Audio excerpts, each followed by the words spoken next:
नमस्कार, अस्सलाम वालेकुम, सत श्री अकाल। मैं आपका होस्ट, आपका दोस्त अदीब सिद्दीकी हाजिर हूँ आपके साथ एक बार फिर से अपने शो खास मेहमान में। आज हमारे साथ है एक अजीम शख्सियत, जी हाँ, मौलाना अजहर मदनी। ये कई मदरसों के संचालक हैं, प्रबंधक हैं, और तो और ये मौलाना अरशद मदनी जमीयत उलमाए हिंद के संरक्षक के पुत्र भी है। बहुत बहुत स्वागत है सर आपका हमारे शो खास मेहमान। सर मैं पहला सवाल आपसे करूंगा, हुसैन अहमद मदनी रहमतुल्लाह अलैह, जिनकी खानदान से आप हैं, जिनके पोते आप हैं, वो बहुत ही बड़े इस्लामिक स्कॉलर रहे, भारत में ही नहीं विश्वविख्यात, पूरी दुनिया में उनका नाम था। 1954 में उनको पद्म भूषण से सम्मानित भी किया गया, जो वो नॉलेज गूगल पे, विकिपीडिया पे अवेलेबल है उस हिसाब से। उनका टांडा से कनेक्शन या आपके परिवार का टांडा से कनेक्शन क्या था, थोड़ा इसको विस्तार से बताएंगे। बिस्मिल्लाहिर्रहमानिर्रहीम। जो आपने सवाल किया है, सबसे पहली चीज़ ये है कि हमारे अकाबिर ने, बुज़ुर्गों ने जिहाद आज़ादी की लड़ाई लड़ी है, हिंदुस्तान को आज़ाद कराने के लिए कुर्बानियाँ दी हैं। उन कुर्बानियों के इवज़ में न कभी सोचा, न कोई कदम इस तरीक़े का उठाया कि जिससे मुल्क से या हिंदुस्तान से या हिंदुस्तान के अंदर बसने वाले लोगों से या यहाँ की हुकूमतों से उसका कोई बदला लिया जाए।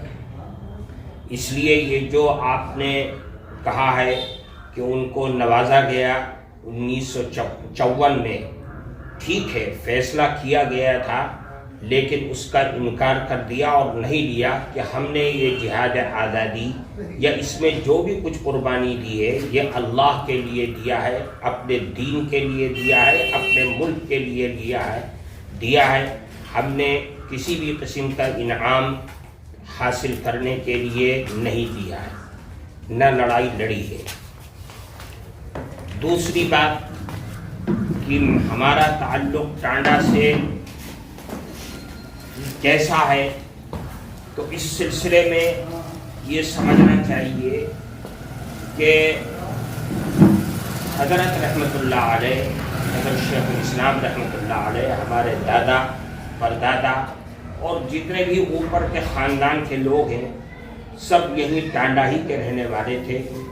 यहीं रहे, यहीं तालीम भी कुछ हासिल की और फिर उसके बाद जो है देवबंद वग़ैरह निकल गए। ये हमारा आबाई वतन है और यहाँ पर वतन में ज़मीनें, जायदाद, मकान वग़ैरह सब कुछ था, जो अभी भी बाकी है, कुछ और कुछ बिका गया। और ये हमारा आबाई वतन है।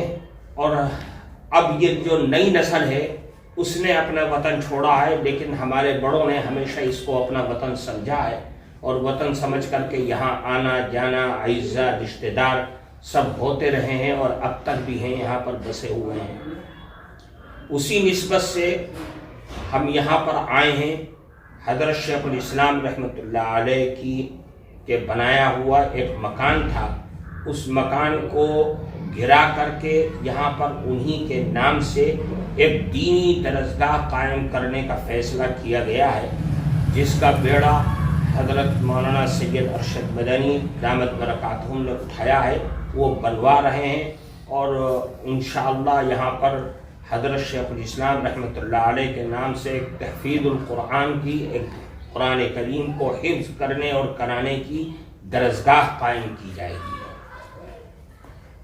मौजूदा जो मुसलमानों के हालात हैं उस बारे में आप क्या कहेंगे? मुसलमानों की जो सूरत हाल है उस सिलसिले में मैं यही कहूँगा कि मुसलमान की तरक्की और मुसलमान का आगे बढ़ना हर मैदान के अंदर, वो बुनियाद है दीन, जनाब रसूलुल्लाह सल्लल्लाहु अलैहि वसल्लम की तालीमात। अगर मुसलमान उन तालीमात पर अमल करता है तो तरक्की करेगा, और अगर उन तालीमात से हट करके नए ज़माने के साथ, नए ज़माने के लोगों के साथ बहना चाहता है, तो याद रखिए वो कभी मुसलमान आगे नहीं बढ़ सकता, तरक्की नहीं कर सकता। हमारा तो एक ही फंडा है کہ ہم مسلمانوں کو کہتے ہیں کہ 1400 سال پیچھے چلو تب ترقی ملے گی، یعنی جناب رسول اللہ صلی اللہ علیہ وسلم کی تعلیمات کو دیکھ کر کے وہی اپنا راستہ، اسی طریقے سے معاشرت، اسی طریقے سے معاملات، اسی طریقے سے سیاست، شریعت، طریقت، تینوں راستوں میں وہی اپنایا جائے گا تو ترقی ملے گی۔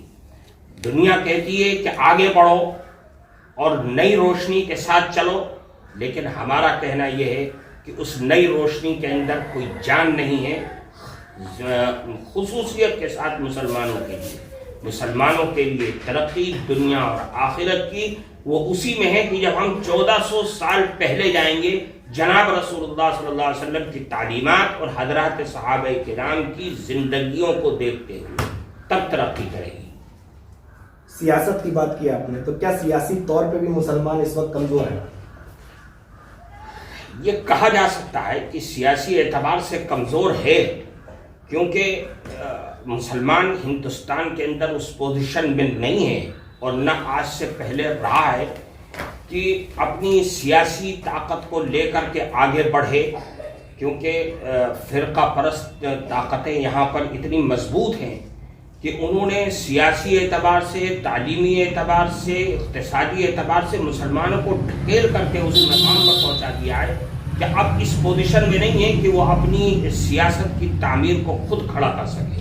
اب تو صرف ایک ہی کہنا ہے جمعیت علماء کا کہ ہر وہ پارٹی جو سیکولر ذہنیت رکھتی ہو اس کا ساتھ دے کر کے آگے بڑھا دیا جائے، اسی کے اندر مسلمان کے لیے خیر اور بھلائی ہے۔ کئی راجنیتک پارٹیاں جو اپنے آپ کو سیکولر دکھاتی ہیں، اگزامپل کے طور پہ بہت ساری ہیں، اگر تو نئی مسلم لیڈرشپ ابھر رہی ہے تو اس میں وکلپ اگر مسلمان ڈھونڈے گا تو کس کو ڈھونڈے گا؟ دیکھیے، یہ فیصلہ کرنا نام لے کر کے یہ بہت مشکل ہے۔ ہم تو جمعیت علماء کسی کا نام لے کر کے کچھ نہیں کہتی، جمعیت علماء تو صرف یہ کہتی ہے کہ جس کو آپ یہ سمجھتے ہیں کہ وہ جیت سکتا ہے اور وہ سیکولر پارٹی سے اس کا تعلق ہے، اس کو ووٹ دیجئے اور آگے بڑھا دیجئے۔ کیا علم کے سلسلے میں بھی مسلمانوں کے اندر کمی ہے؟ بہت زیادہ کمی ہے، اور یہ کہنا کہ بہت زیادہ کمی ہے اور بہت انحطاط ہے یہ اچھا نہیں ہوگا، بلکہ میں کہتا ہوں کہ آج سے 20 سال 25 سال پہلے جو مسلمانوں کے حالات تھے تعلیم کو لے کر کے، آج الحمدللہ بڑھے ہیں اور روز بروز بڑھ رہے ہیں۔ میں کہتا ہوں کہ اس کو اور بڑھنا چاہیے، اس لیے کہ تعلیم ہی وہ بنیاد ہے ہر برادری، ہر قوم اور ہر مذہب کے ماننے والوں کے لیے، جو اس کو فرش سے اٹھا کر کے عرش پر پہنچا سکتی ہے۔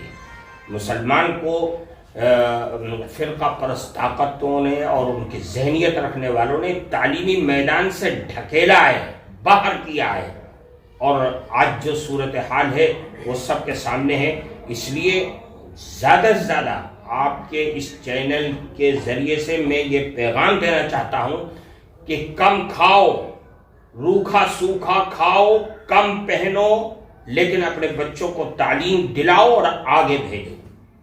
اس لالچ میں نہیں، یہ نہیں سوچنا چاہیے کہ نوکری ملے گی کہ نہیں ملے گی، نوکری ملے یا نہ ملے سرکار کی طرف سے، لیکن آپ کے محلے کا، آپ کے گھر کا ہر بچہ تعلیم سے بہرور ہونا چاہیے، تعلیم اس کے پاس ہونی چاہیے۔ تعلیم ہی سے انسان ابھرتا ہے اور ترقی کرتا ہے۔ ہمارے سامنے اس کی بہت ساری مثالیں ہیں۔ تو یہ تھے ہمارے ساتھ مولانا اظہر مدنی، بہت بہت شکریہ سر آپ کے مہتوپورن سمے کے لیے۔ اس کورونا کال میں اسی امید کے ساتھ آپ سب سے وداع لینا چاہوں گا کہ پھر مسکرائے گا انڈیا، جیت جائے گا انڈیا۔ دھنیہ واد۔